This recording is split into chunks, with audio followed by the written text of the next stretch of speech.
এত সুন্দর একটা ছাদ ইসলাম ভাই তৈরি করেছেন, ছাদ বাগান, যেটা আসলে প্রশংসনীয়।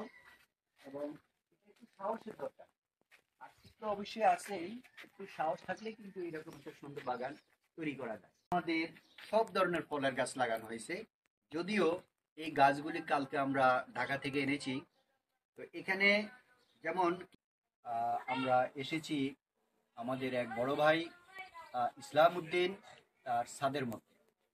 তো ইসলাম ভাই, আপনি একটু আরেকটু সামনে যে আপনার পরিচয়টা দেন এবং এই জায়গাটার ঠিকানাটা বলেন। আসসালামু আলাইকুম। আমি ইসলামউদ্দিন, কুলাউড়া থানা, মৌলভীবাজার জেলা, আমাদের বাসাটা। তো আহমেদ কবির ভাই, আমি ওনার সাথে ছাদ বাগান করার জন্য আমি ওনার সাথে যোগাযোগ করেছিলাম। উনি আমাকে সার্বিক সহযোগিতা করেছেন এবং সব সময় আমি ওনার সাথে ফোনে যোগাযোগ করেছি। তো ওনাকে বলছিলাম যে আমাকে কিছু সারা দেওয়ার জন্য। তো উনি সারা নিয়ে গতকালকে আচ্ছা, চলে আসছে। আমি ওনার প্রতি চিরকৃতজ্ঞ থাকবো ইনশাআল্লাহ। তো যাই হোক, এই ইসলাম ভাইয়ের সাথে ইসলাম ভাই আমার ভিডিওগুলা সবসময় দেখতেন, দেখি ছাদ বাগান করার জন্য উনি অনুপ্রাণিত হয়েছেন। এবং সেই সুবাদে আমি উনাকে আহ, আমার পরামর্শ মোতাবেকই উনি এই ছাদ বাগানটা তৈরি করেছেন। তো কিভাবে করলেন, এখানে ইনভেস্ট কি, আমি সেটা আপনাদেরকে বিস্তারিত জানাবো। তো তার আগে বলছি যে আমি এই যে এটা হলো মৌলভীবাজার, কুলাউড়া থানা, এরপরে মনে হয় সম্ভবত বড় লেখা, তারপর হলো ইন্ডিয়ান বর্ডার। তাহলে বুঝতে পারছেন যে আমরা বাংলাদেশের শেষ সীমানার প্রায় কাছাকাছি আমরা এখন অবস্থান করতেছি। তো এখানে আহ, ইসলাম ভাই এই যে ব্লকগুলা তৈরি করেছেন, এই ব্লকগুলা আসলে মোটামুটি যেমন পার্মানেন্ট এবং এক্সপেন্সিভ তো বটেই, তবে সৌন্দর্যের দিক থেকে কম না। আমরা যদি এখানে আহ, ড্রামের ভিতরে গাছ লাগাই, তাহলে ড্রামটা একসময় কিন্তু নষ্ট হয়ে যায় এবং রোদের তাপে ড্রামের মাটিটা গরম হয়ে যায় এবং গাছের ক্ষতি হয়। সেই জন্যই আমরা এইভাবে ব্লক সিস্টেম করছি। এবং আমরা যদি এদিকে দেখাই, আপনারা দেখেন এই যে এক একটা ব্লক, এখানে আমাদের দুটো সুবিধা আছে। যেমন আমাদের এই গাছগুলো যখন বড় হবে, সে পর্যাপ্ত শিকড় চালু করার জন্য, প্রসার করার জন্য জায়গা পাবে।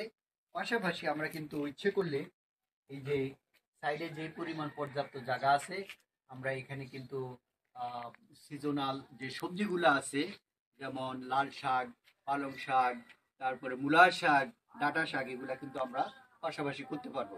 তাতে করে আমার একে ভিতর দুই, গাছও আমার ফল গাছ ঠিক থাকবে, সবজি আমার উৎপাদন করতে পারবো।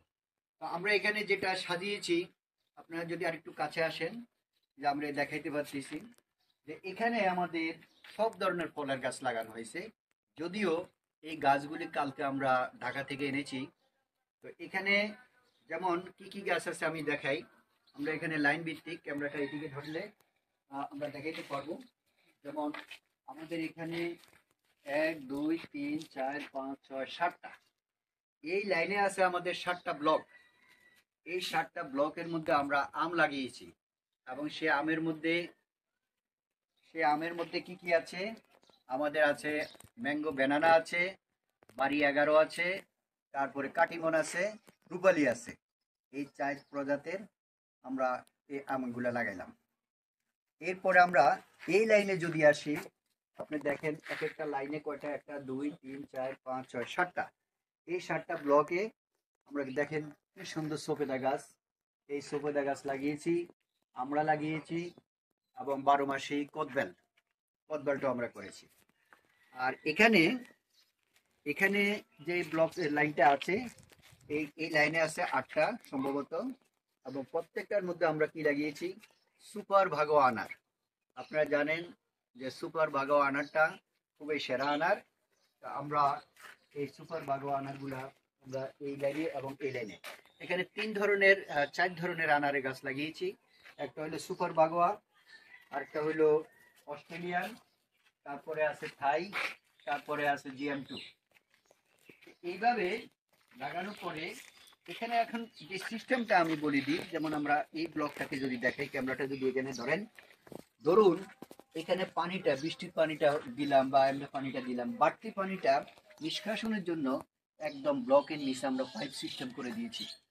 এখানে 3টা পাইপ দেওয়া হয়েছে যাতে করে আমার অতিরিক্ত পানিটা এই পাইপ দিয়ে পড়ে যায়, এতে করে আমার গাছের আর কোনো ক্ষতি হবে না।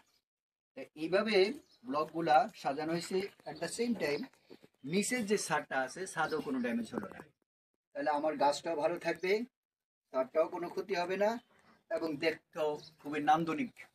আপনারা দেখেন কত সুন্দর দেখাচ্ছে, এত সুন্দর একটা ছাদ ইসলাম ভাই তৈরি করেছেন, ছাদ বাগান, যেটা আসলে প্রশংসনীয়। এবং এটা একটু সাহসের দরকার, আর্থিক তো অবশ্যই আছেই, একটু সাহস থাকলে কিন্তু এরকম একটা সুন্দর বাগান তৈরি করা যায়। আবার এখানে আমরা এই যে এখানে আমরা লাগিয়েছি ট্যাং ফল, তারপরে আছে ড্রাগন, এরপরে এদিকে আছে, ক্যামেরাটা একটু কাছে আনেন, সাউন্ডটা শোনা যাবে না। এখানে আছে মালটা, মালটা আছে, এই লাইনে আমরা মালটা করি, সব মালটা। তারপরে আছে এদিকে আছে কাঁঠাল, এই যে কাঁঠাল গাছ আছে, পেয়ারা আছে, জাম্বুরা আছে, কলা আছে।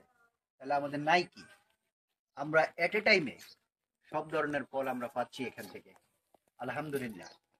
তো আপনারা যারা ছাদ বাগান করতে চান, যে সেই রকম ছাদ বাগান করলে বারবার আপনার কিন্তু খরচটা হয়। ছাদ বাগান করতে হবে পরিকল্পিতভাবে। আপনার যদি বিল্ডিং এর কাজ কমপ্লিট থাকে আর উপরে কাজ করবেন না, তাহলে আপনি এইভাবে পার্মানেন্ট ছাদ বাগান করতে পারেন। তাতে করে আপনার আহ, অনেক ধরনের আহ, আহ, শাকসবজি এবং ফল আপনি লাগাইতে পারেন। এবং আরো ইন্টারেস্টিং ব্যাপার হলো, এই যে আমরা ব্লকগুলো তৈরি করেছি, ইচ্ছে করলে কিন্তু আমরা এগুলো মুভ করতে পারবো। ধরুন 5-7 বছর পরে আমি এখানে আরেকটা ফ্লোর